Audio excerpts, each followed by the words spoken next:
Demian Maia makes it look easy in there against Carlos Condit. Paige Vanzant with a head kick to ground and pound finish over Beck Rollins. Incredible fights. Still coming off the possibly fight of the year with Conor McGregor, Nate Diaz. I'm Dan Cox. Thanks for joining me. We've had some great fights going right back to the UFC 202, and we had an incredible card there. I don't know that anyone thought that Nate Diaz was going to go 5 rounds with Conor McGregor, or that Conor could go 5 rounds. One hell of a fight. Those guys battled it out. I had to touch on that. That was a great fight. I don't think we're going to see number 3. I don't think that's going to happen.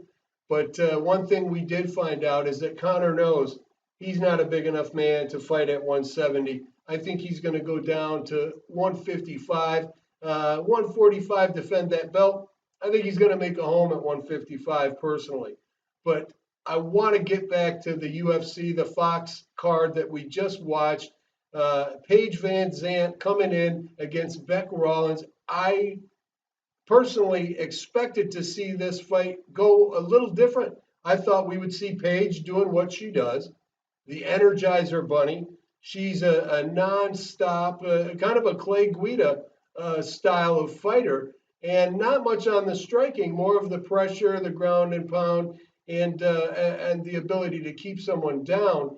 And that's not what we've seen. Now, Beck came out in the first round, and she started to touch just a little bit, and Paige caught a few. She threw a couple kicks in there, not much. Second round comes out, boom. Everybody's seen it. It looked like the Karate Kid kick to me, the old, switch, and she landed it clean. Big fight right there, and a big win for Paige. Now, where does Paige go from here? What's next for Paige Vanzant? I don't know. I don't know what's going to be next for Paige. She's still got a long ways to go. She's early and new in her career. She's getting better every fight. There's no doubt about it. So you don't want to see Paige get put in there against someone that is going to burst her bubble, so to speak. But I'll tell you what, she's coming along really fast. Very talented athlete. A lot of fun to watch. I enjoy that. Joe Lozon, I've loved Joe for a long time. I've been watching him since when he fought Jens Pulver way back in the day and upset Jens in that fight. Joe is a constant, he's a man's man type of fighter. He comes in to brawl, he takes a shot to give a shot, and the last fight we seen him in with Jim Miller, it was, to take a phrase from one of my favorite color man, Michael Chavello. Someone needed to call the Red Cross because he was making a donation. Joe was bleeding everywhere. It was an incredible fight. That was not the exact fight we seen in this fight, the rematch, but it was still a war. Now, the decision was given to Jim Miller. I'm going to tell you, even though Miller was lighting Joe up on the feet, and he was, Joe looked like he just couldn't get out of the way, a little slow on the reaction to the shots, but he was able to take him down and control him on the ground for the most part. Didn't do much damage. That could be the difference right there, and the reason that split decision win went over to Jim Miller, and it was one hell of a fight. And I thought, personally, I was going to give it to Joe Lozon. But I understand the fact that the judges are scoring it. It was a close fight. It could have went either way. I did give that one to Joe. And listen, the card, we had some great fights. The Pettis-Oliveira fight. People sleep on Anthony Pettis with his ground game. And when you've seen Anthony Pettis armbar Benson Henderson, you should know right then, this man's got a really strong ground game, and I'm going to tell you why. Ben Henderson, smooth Ben, had gotten out of some of the tightest submissions back in the day in WEC and in the UFC that I've ever seen. I don't know how he got out of some of those. Rubber arms, no carotid arteries on his neck. I don't know. But when he got submitted by Anthony Pettis, that showed you how quick Pettis was on the ground. He went against Oliveira. He is a dangerous, dangerous man on the ground. No doubt about it. An incredible striker as well. I believe in Brazil they were calling him the Brazilian Showtime. Not this time.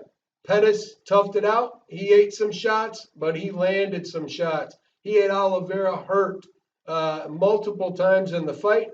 Once he got a hold of that neck, it was all over. Oliveira tapped pretty much immediately. Once he got control of the body and Pettis wouldn't let him move, that was about it right there. He had to tap. Great fight though. It really was a great fight, and good for Pettis coming off of 3 losses to be able to come out and hammer that the way he did. He's back on track. He's at a new weight in a new division. Let's see what happens with Pettis. A lot of people going to that 145 thinking maybe it's going to be a McGregor fight. They can get that big payday. I don't know. I don't think Pettis is going to see McGregor unless Conor stays at 145.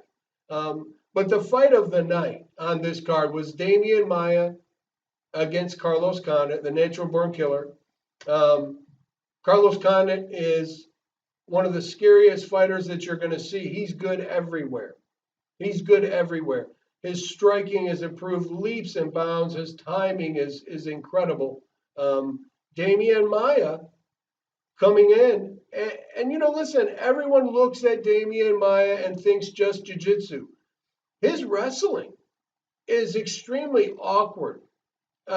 You see him taking down guys that normally don't get taken down. And you don't want to be on the ground with Demian Maia. He is, if not the best jiu-jitsu practitioner in mixed martial arts, he's in the top couple for sure. Now, Carlos Condit, he's a great fighter on the ground. Very dangerous on the ground off his back. Long arms, long legs, definitely can submit you. I don't know, did Carlos take Demian a little lightly? He really didn't seem to get into the fight, even though Carlos is a late and a slow starter. Normally, you don't see Condit in that position that quick because of his strikes. You don't see Condit, fighting off of his back in much danger usually at all. A little ground and pound here or there. Condit is usually the guy that's pretty dangerous off his back. But Demian Maia made it look easy. He jumped in, went for the double, switched it up, got him down, took his back, and choked him out. And it was that fast. Demian Maia is pushing for a title shot. He again, since dropping down to that weight division, he has been a killer. And he's not the prettiest guy to watch. His stand-up is definitely not on the level of the top tier 170s. But he doesn't need that striking if he's got that wrestling and that ground game, and he's able to get you down. And that's the bottom line right there. If you fight Demian Maia, you're going to have to be able to keep the fight standing up. And Demian Maia now has some of the best MMA wrestling that you're going to see when it comes to takedowns. Very awkward. And I think he's catching people by surprise. When they get in there, they realize it's not what they thought. It's a little bit different than, even when you watch tape on him. I don't think you can get the full grasp of his ability to take people down and how awkward and relentless he is with the takedown. That's his game plan. He's not going to change it up. You will not get Demian Maia in a stand-up battle. He's going to take you down. So after the fight, there was 2 questions. One, is Carlos Condit going to retire? He had spoke before. Tough loss. A really tough loss to Lawler. I mean, he outstruck Lawler in the counts. It looks like he lost the 5th round. I believe the judges had, the fight a draw or Condit winning going into the fifth, and then they gave it to Robbie. I think that loss really affected Carlos. I think he had trained so hard to get to that point, and he thought he won that fight, and he didn't get it. And he was basically looking at a rematch, or he was just going to retire. I'm glad that he didn't retire because he's got a lot to offer. He's still a young man. He has the ability to take the title. If he does get a shot at it, it would be the second fight with Woodley where he had blown his knee out. And that's a fight I would love to see. So if Carlos, ever listens, please don't give up. We want to see that fight. We want to see that rematch with Tyron Woodley. It's going to be great. But to the winner of the fight, Demian Maia. Wow. What happens with Demian? Now, he spoke about this after the fight, and he said that he would be willing to wait if he's going to be guaranteed that shot. So we're going to have to see what happens in the fights coming up and see if Demian is going to get a guaranteed title shot.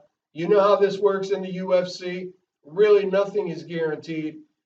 Injuries, just the way that things happen. You've got to stay sharp and stay busy. But we could be looking at Demian Maia as the next champ.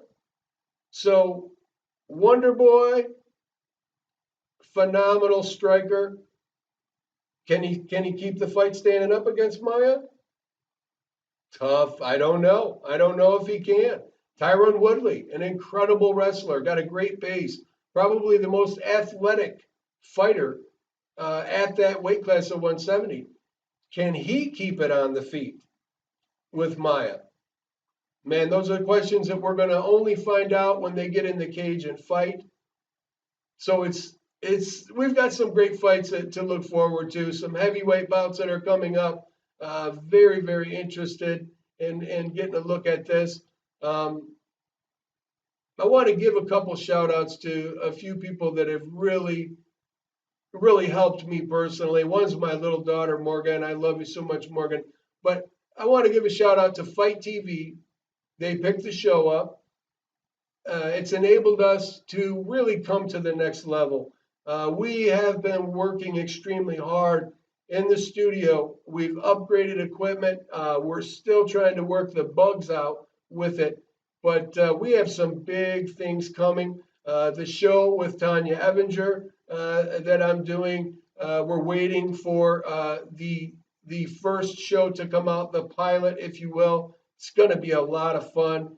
And I also have another show that I'm working on that I think that you guys will really love. I know I'm excited. If it does go through, I think everyone they're going to want to tune in to check it out.